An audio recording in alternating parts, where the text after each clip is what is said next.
Good morning, everyone. I hope everyone's having an awesome day.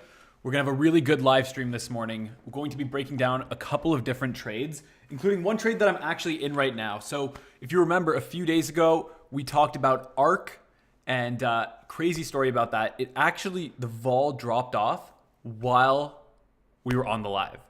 I put on the trade pretty much right before we hopped on the live. And then during the live, vol dropped by like 5-6 points. Jacob, what's up, man? It's good to see you. I hope everything's good.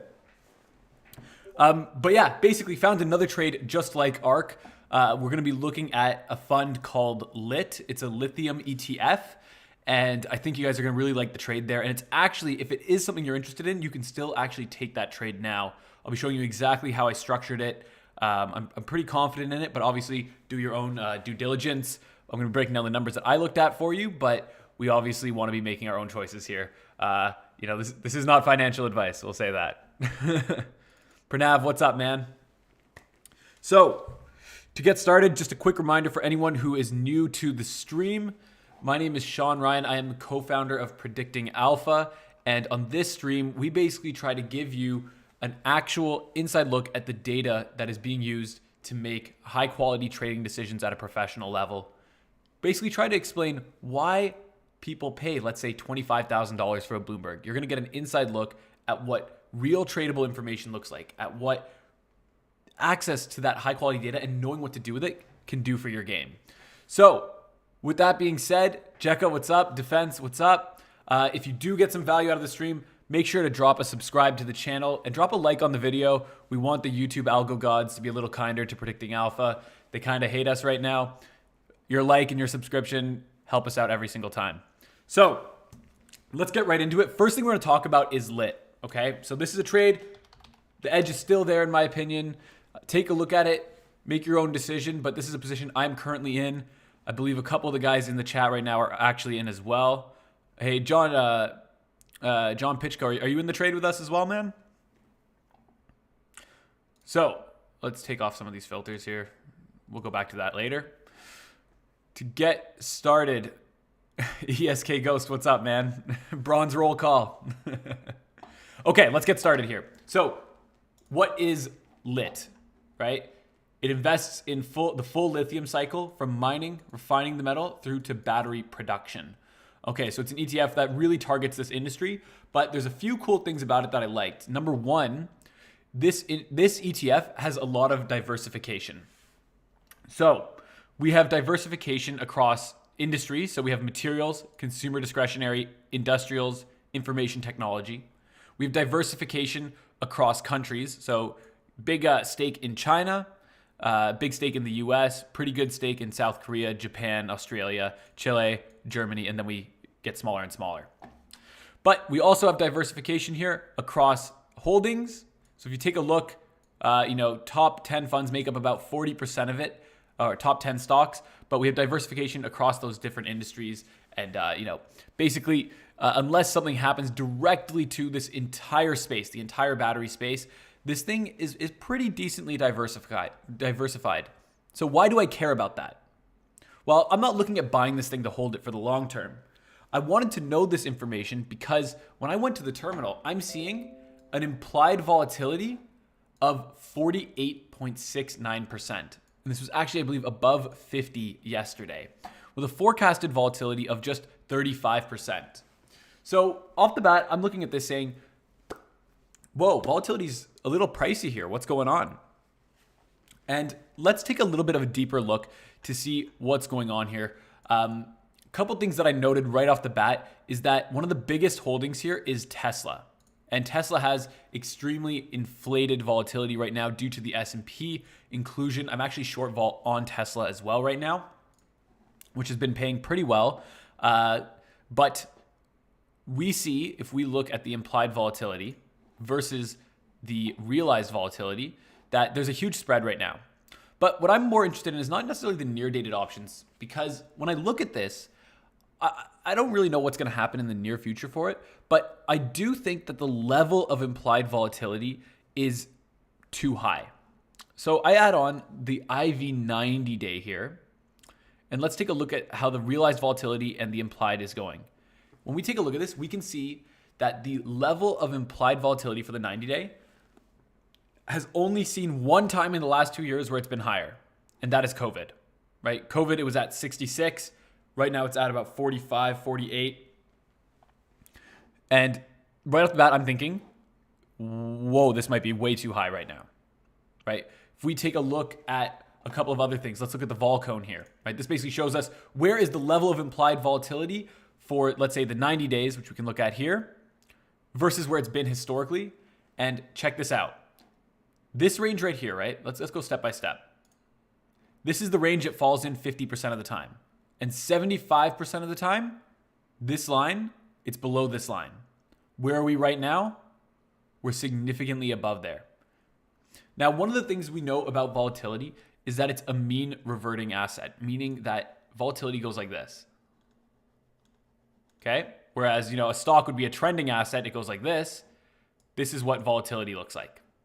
So what we're seeing is that volatility is up here right now. And given our understanding of how volatility works, we can bet on some form of mean reversion in the future. Now, I don't know what's going to, if the realized volatility is going to decrease, which is why I'm not trading the short dated options. I don't really need that. I'm not trading the gamma or the theta right now. What I'm really trying to get exposure to is that level of implied volatility. I think this level is going to end up coming down to here. And that's what I want to maybe structure a trade around here. We can see that the market's saying this level of implied vol is going to stay up for, the next 6 months. And I just think this is way too high. Way too high. If we take a look at something like lit versus the Qs, we can see that the spread between the two is at all-time highs, right? We have lit vol all the way up here, Qs down there. If we take a look at maybe lit versus Tesla, right? We're doing our little relative value comparison here, right? What is lit trading at relative to other assets? And once again, we can see that the spread is huge. We can bet on things changing there. And yeah, that's more or less what I looked at off the bat when going into this trade. Obviously did a little more research into what I'm seeing for it, a little more digging into the fact sheet, make sure I understand what's going into this ETF. But after doing all of that research, I basically sat there and said, vol's expensive here. I think the level of volatility is going to come down. So I structured out a trade to express that view. And I'll show you actually what trade I put on for that. So here it is right here. It's adjusted for what today's price is. Let's head over to lit. First thing is for lit, I was trading the far dated options because the exposure that I want is to Vega. I'm not too concerned about where the stock actually moves today or tomorrow. I'm concerned about what that level of implied vol is, and I want to bet on it coming down. So stock's trading at 56 now. So let's go take a look. I want to, Delta 50. Okay, so let's take a look at this. If we sell this straddle, let's have a look. Okay, you can see that at inception, we're pretty much delta neutral. Obviously, we have this small bias in the long run, but I don't think we'll make it there. And this is the position I have on, okay? So as you can see, we got really wide break evens. So probably can, take any of the blows from day-to-day movements here in the stock. But what I'm really betting on here is the level of implied volatility. So let's see what happens if we adjust it. Oh wait, actually it's adjusted right now. Let's take this off. So this is the position at inception. Now, what we're thinking is going to happen is we're going to see some sort of mean reversion here. And let's say that our forecast is 100% correct. We see it, let's say, come below the third quantile here, which is in line with our forecast of all.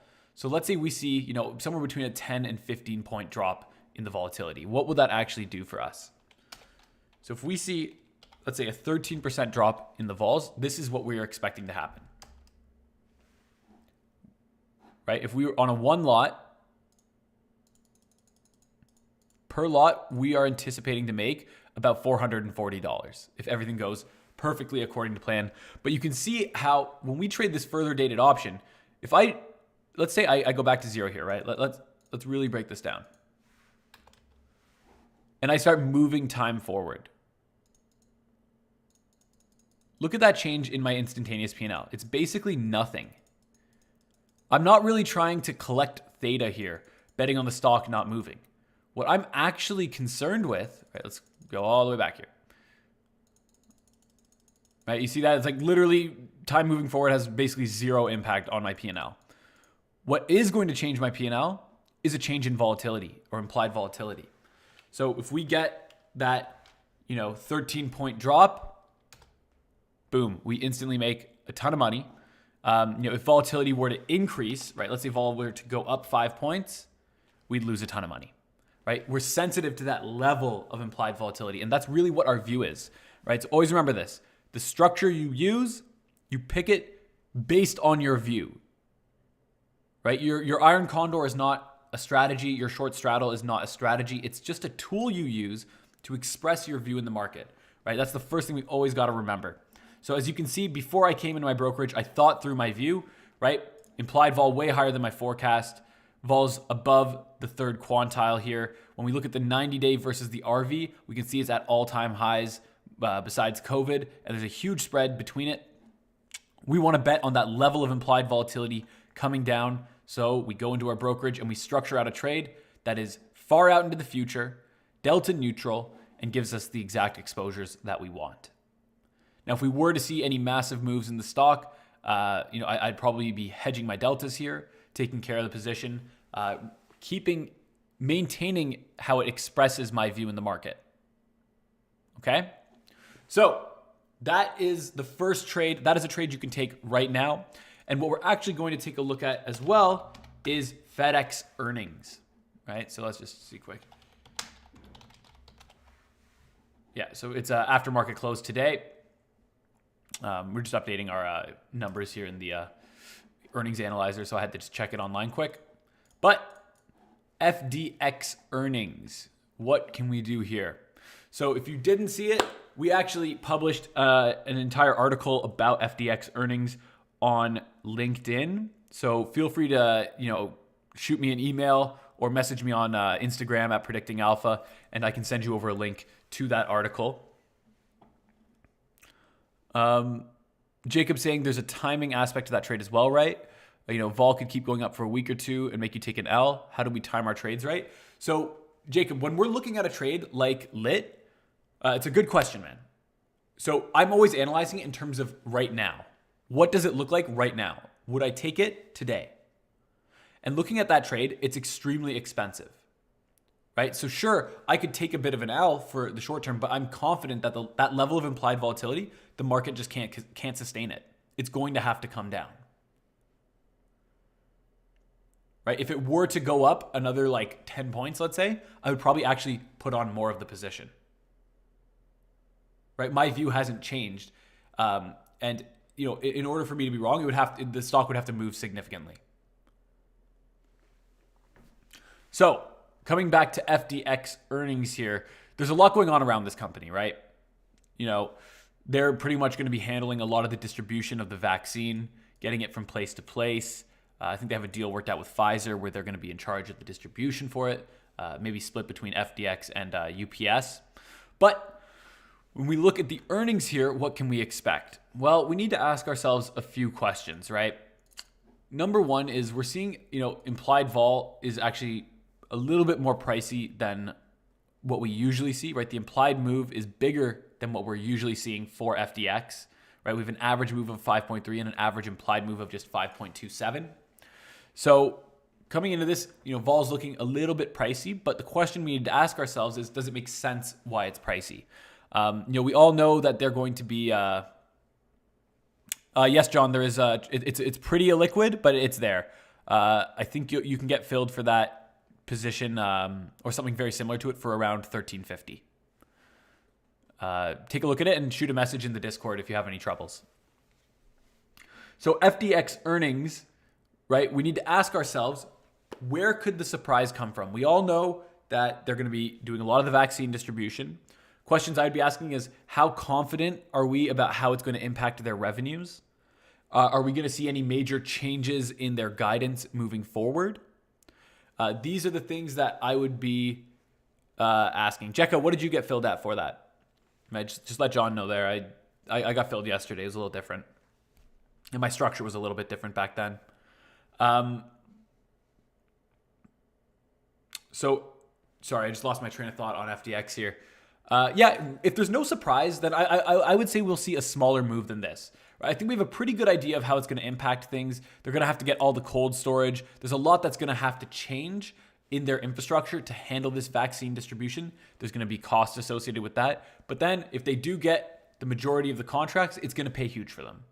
Right? So if you think that we have a good idea of how it's going to look for them, I would be taking a short volatility view on this stock right now. Coming over to Vol Insights, we can see that the near dated vol, super pricey, little bit of call skew. And I wouldn't be surprised if this is the retail guys coming in and bidding this up. Let's try and head over to StockTwits here, see if my computer lets me do it. My computer always explodes when I go to StockTwits.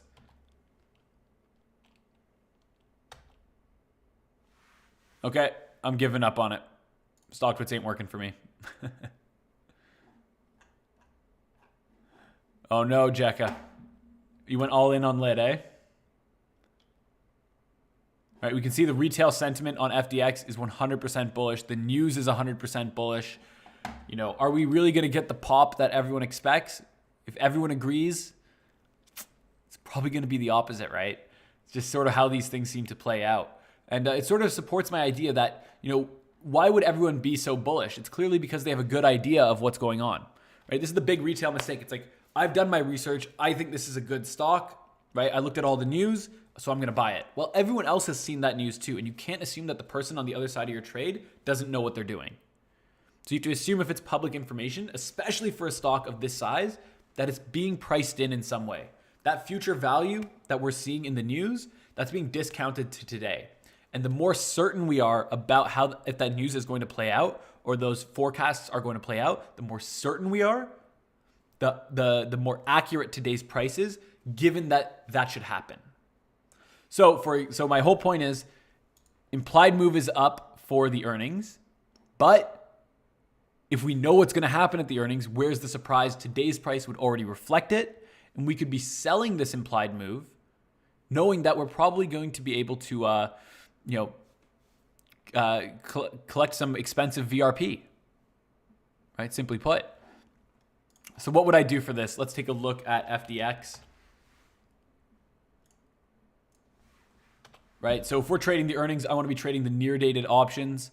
So I would probably honestly trade maybe the, if there was enough liquidity, I might trade the 24, but let's say we're looking at the 18. First thing I want to do, right, I'm going to probably trade an iron condor here. There's a good bit of call skew actually. Okay, let me see if I go here.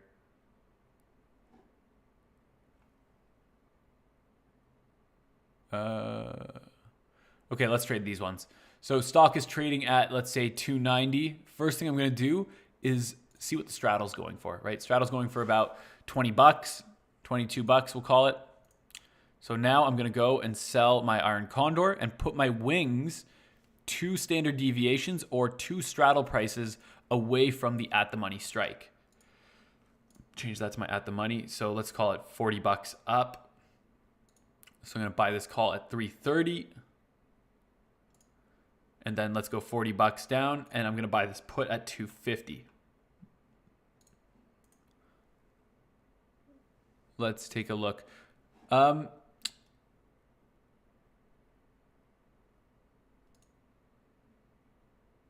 Okay, so this is the trade that we'd be looking at here. Let's put this to a 1 lot.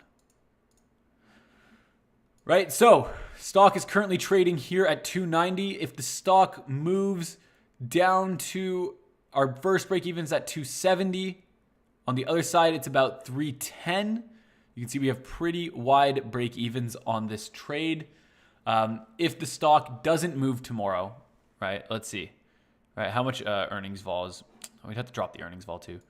But, vol would come down, price doesn't move, we'd make a pretty good amount of money here. Right? We could we could see a pretty solid return if the stock doesn't move when that earnings vol gets sucked out of it. If we do see that, 7% move, we're going to take a little bit of an L, but our max loss is all the way down here at like 250, right? So, unless we see like a 12 or 13% move, our risk reward is pretty damn good on this trade. And I think the research is pretty good as well. I don't know if we're going to get that huge pop that everyone is thinking about. So I would say shorting vol here is a pretty good play. I wonder if Hutch is on this live. Hutch is probably salivating looking at this thing. So a couple more trades that we're going to take a look at. I was doing a little scan for some skew trades. Found a couple that might be worth your time to look at. So these trades are really good if you have a smaller account and you're looking for a trade that gives you that good high risk to reward situation. Lets you leverage up on a particular view. So first one we're going to look at is Jack. So to be honest, I have no idea what this company even does. Let's pull them up quick. Take a look. Jack in the Box. Anyone know what this company is?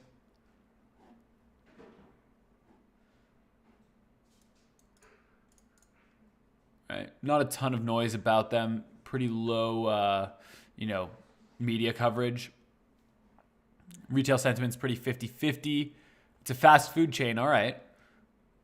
Yeah, hotel, restaurant, and leisure. Cool. It's a pretty medium-sized company, like a $2 billion company. Oh, Elon likes to troll them. That's why their stock's heading down, eh? That's why they're having this little dip here. Okay, perfect, guys. So here's what we can do for this. Right? If you think that this thing's going to go down, we can structure out a 1-3-2 fly here. Give us a pretty solid risk to reward. What I'm really looking at for this trade is just that the implied, there's some vol here, right? And there's that put skew. Okay, so knowing these two factors, I'm going to go ahead, pull up this stock and take a look at what we could do for a 1-3-2 put fly. So for this, I'm going to look at about 30 days out. So I guess I'm trading the Jan 15th here, seeing as I only have the monthlies. And the first thing I'm going to do is price the at the money straddle. Okay, we're looking at about $8. So I only have increments of 5, so we're probably going to up that to $10. Let's take a look at how we could structure this out. So I'd go to the put side over here. I'm going to buy an unbalanced fly.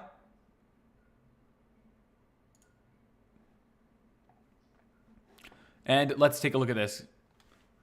So the first thing I'm going to do is these 10 that I'm buying, right? So you can see it automatically populates a 1-3-2 structure where I'm buying one, or in this case, it has it set to 10. Buying 10 at the money puts. Selling 5 out of the money puts, or selling 3 out of the money puts, and then buying 2 even further out of the money puts as a hedge for the position. So now let's go ahead and actually put in the strikes that I want. So I want the first one to be at the money. So I'm going to change this to 90. And now we need to go 10 down, right? Remember I priced out that straddle? The first gap is going to be the straddle price. So I go down to 80. And then for these ones, I'm going to go down another 5. So 75. Let's take a look at what this trade is looking like. Okay, not the best risk to reward in the world, but we are getting, we're risking about 2 to potentially make 7.5. So we're getting about 3.5 to 4 to 1 risk reward on this trade. And what needs to happen for us to make money here is the stock needs to drop between $90 and $75. So we have a pretty solid range here, right? If the stock trends down over the next month, we should make a ton of money on this position. Right? The beauty of taking a look at things like the skew is we're able to actually come in here and structure out a trade like this where we get that little bit of leverage on our view, right? The more specific the view, the more leverage we can get on the position.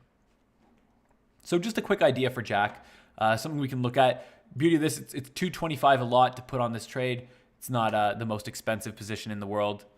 Yeah, if vol comes down too, should be looking pretty good. So, one more trade that I personally want to take a look at with all of you is GSX. So, funny story about GSX is we were looking at this thing right when the news was coming out about the potential fraud that it's committing about its revenues, things like that. And we were on the wrong side of that trade. Everyone thought it was going to zero. We thought the news made sense, but we forgot who's on the other side of our trade. We were on the wrong side clearly because we got smoked. Us and we were the punters in that one. But things are still looking pretty wild for this company right now. There's really a couple of different plays that we can make depending on what your view is. Do you think this thing's going down? Do you think it's going to drop quick? Do you think it's going to trend down? Do you think this thing could be going up?